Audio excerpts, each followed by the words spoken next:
Well, today is a day where I don't understand anything anymore in motorsport. I mean, honestly, qualifying felt horrible from the first lap to maybe the penultimate lap. Everything felt out of place. It really felt like we had done a step backwards from FP3. And in terms of competitiveness, Q1 I was on the limit, barely made it to Q2. Q2 I was on the limit. I mean, I did quite a big mistake in turn 4, but still, it wasn't easy to get to Q3. And then Q3, the conditions I think changed for everybody. I basically just did a clean lap, which was, I think it was a really good lap because those conditions were very difficult, I think, to get everything right.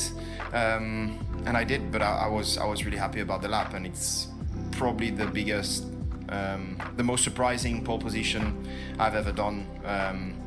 I think after FP3 it wouldn't have been so surprising, but after Q1 and Q2 I really thought we would struggle to get into the top 5 even. So I'm very happy. How does a Formula One pilot react when your own pole position takes it by surprise? And what does that mean about the car that leads and the volatile nature of F1 in 2025? The 2025 Hungary Grand Prix was presented as another chapter dominated by McLaren, the team that had not only won the Construction Championship in 2024, but also demonstrated a bold technical evolution in its MCL 39 for this new season. All signs pointed out that Hungaroring would be orange territory. The 3 free training sessions confirmed it. Both Lando Norris and Oscar Piastri were in perfect synchrony with the car, marking consistently higher times and without showing fissures in the behavior of the car.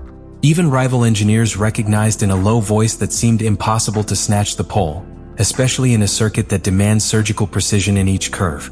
However, Formula One has that unparalleled ability to challenge logic, break trends, and create moments that resist any prognosis. In the midst of that planned domain, a figure that looked outside the script emerged: Charles Leclerc.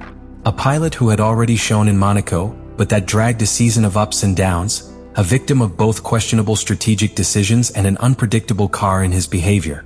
No one expected Ferrari, with all his technical challenges to solve, could be planted at the top of the grid. And much less that he did by the hand of a Leclerc who, on more than one occasion, had publicly expressed his frustration for not being able to extract the maximum of the SF25. And yet, in a turn as dramatic as disconcerting, the impossible happened. Leclerc stopped the stopwatch at 15,372, just a few thousandths ahead of Piastri and Norris. A pole position that fell like lightning in the paddock, not only because of the result itself, but for the way it was achieved. With a return that no one had anticipated, not even the pilot himself. His radio reaction captured that moment of disbelief with an authenticity that is rarely heard in the category. What? Ah, mamma mia. Vai. There was no planned strategy or calculation in his words, only the nervous laugh and the pure surprise of someone who knows that he has even exceeded his own expectations. That spontaneity was not just an anecdotal detail, it was the perfect reflection of the nature of F1 in 2025. Unpredictable, volatile, deeply human. Sport, in its crudest form, when talent is combined with technical chance and the perfect environment. Shortly after, Leclerc verbalized it with a phrase that encapsulates collective bewilderment. Today I don't understand anything from Formula One. That statement, although thrown with a joke, has a huge symbolic load. In a championship increasingly defined by aerodynamic micro-decisions, compound management, millions of parameters, an elite pilot confessed not to understand how his car had been the fastest. That phrase immediately went viral and was replicated by the rivals. Not because they questioned merit, but because everyone knew that something exceptional had happened, something that escaped the pre-established script of the day. Ferrari, who had spent a good part of the year on a roller coaster, was now at the top, not because of others, but for a return that changed everything. Leclerc, known for its competitive intensity and for being often its worst critic, allowed to enjoy the moment without a pinch of rigidity.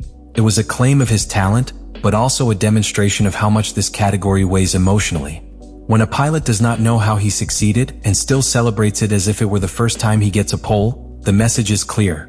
Formula One is not just a data and technology sport. It is still, above all, a deeply human story. And that afternoon in Hungary, Charles Leclerc wrote it with unexpected ink. To thoroughly understand how one of the greatest technical turns of the season occurred, you have to meticulously disassemble what Ferrari led to Hungaroring. It was not simply a good day of Leclerc. It was the product of an intelligent accumulation of data, accurate decisions at key moments, and a precise reading of the environment. The SF25, although it had given signs of progressive evolution, still loaded with chronic balance sheet defects that made it difficult to take to the limit. But in Budapest something changed. And it was not a blow of luck. It was a technical convergence planned since weeks ago. It all started in Monaco. Ferrari noticed that his car had especially strong performance in high-load aerodynamic and low-medium speed circuits. The technical characteristics of the Monegasque layout, closed classes, limited traction, little relevance of the peak speed coincided with the Hungaroring profile. With that hypothesis in mind, the Maranello engineering department designed a configuration package that emulated and even improved seen in Monte Carlo. But this time it was not about copying a past recipe. The team redoubled efforts after Belgium, where they introduced one of their most important technical bets, a new rear suspension. This suspension, officially introduced into Spa-Francorchamps, allowed the SF25 to operate with a much lower height without compromising the vertical rebound or mechanical traction. This feature, little visible to the naked eye but fundamental in a layout like Hungary, offered multiple advantages. On the one hand, it improved the distribution of pesos and braking. On the other, the lateral stability in slow curves increased, a point where Ferrari had been suffering. In low-speed sections, where grip is generated mainly by car mechanics and not by pure aerodynamic load, these improvements make decisive differences. And that difference in Hungary was measured in thousands. But it was enough. The data also support this perception. The SF25 registered an almost perfect neutral balance in telemetry, with a balance sheet between trains of less than 1.5% throughout the fast lap. This type of consistency is extremely difficult to achieve, especially when the equipment works under time pressures and with variable track conditions. The operation window was extended, yes, but more importantly, Ferrari found how to keep the car inside that window throughout the stint. None of this would have been possible without the strategic management of Vasseur and his technical team, which from Spa focused all the resources in which Hungary was the circuit where the most refined version of the SF25 was shown. They bet loudly, and this time they did well. What for many was an unexpected pole, for Maranello was the culmination of weeks of meticulous engineering, cross-tests and dynamic behavior analysis in simulator. It shows us that Leclerc pole was not a miracle, but the reflection of an impeccable tactical and technical execution. In a Formula One where each millimeter counts, Ferrari managed to adjust the invisible. And in doing so, he returned his star pilot to the top, even for a day. The pole position of Charles Leclerc in Hungary was not simply a number at the end of a timetable. It was a declaration of intentions. A blunt message that broke the dominant narrative of the season and forced everyone to rewrite their projections. Until that time, Ferrari was seen as the eternal applicant, capable of shining fleetingly but unable to sustain the level against the relentless rhythm of development of McLaren or the operational efficiency of Red Bull. But in a single classification turn, everything changed. The emotion that distilled Leclerc's reaction was not free. It was the confirmation that there was still life, fire, and real possibility of fighting in Maranello. From a sports point of view, implication is even more complex and significant. Ferrari showed that with the right package, in the technical environment conducive and with a clean execution, they can not only compete, but to overcome McLaren in pure quick conditions. That is, in the most objective way of measuring the gross performance of a car. But he also revealed that the championship, until now dominated by Norris's consistency and Hamilton's return at his level, can change according to the interpretation of each circuit. Hungary is not any route. It is one that magnifies the technical virtues and penalizes the slightest errors. If Ferrari could beat McLaren there, then he is not out of the equation. You just need to repeat the formula. For Leclerc, this can mark a before and after. A pilot who has loaded with the weight of being Ferrari's emotional heir for years, finally found a direct reward for his talent without the need for external excuses.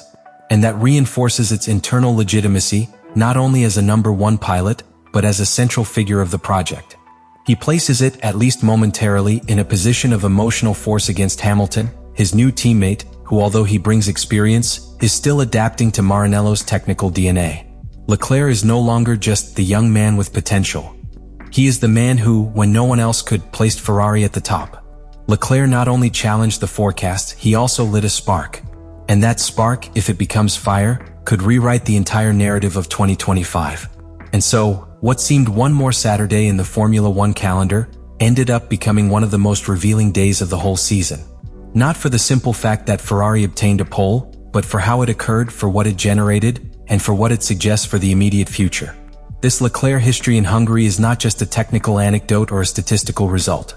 It is an emotional manifestation of the power that F1 still has to surprise us, to move us, and to remind us why we follow each session, every return, every 10th.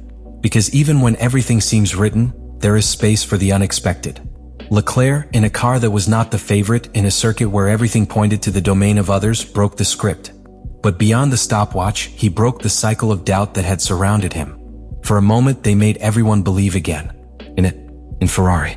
In the possibility of a more open, more human, more exciting season. And that, in an era where algorithms seem to anticipate everything, is perhaps the most valuable gift that this sport can offer us. And this is where you enter. We want to know your reading of this moment. Do you think Ferrari has found the right way, or was it simply an isolated flash in a high season?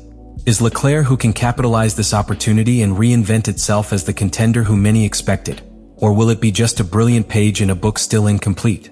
You can win the Hungarian career. Leave your opinion in the comments.